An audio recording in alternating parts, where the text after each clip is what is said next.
আচ্ছা আমরা এখানে লিখব 65 ইন্টু 11। সো এইটা গুণ করলে কি হবে ক্যালকুলেটর ছাড়াই আমরা খুব সহজে বের করতে পারবো। সেটা কিরকম, আমরা কি করব, এখানে 5 দিব,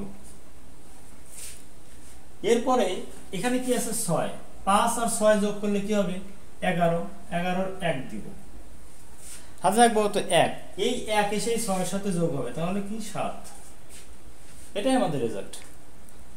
আচ্ছা এরপর আমি 66 দিয়ে করে দেখাই।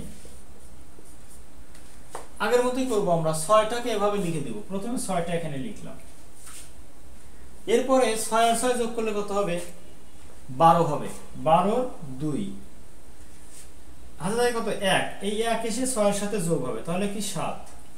এটাই আমাদের রেজাল্ট। আচ্ছা এরপর আমরা কি করব, 67 ইন্টু 11।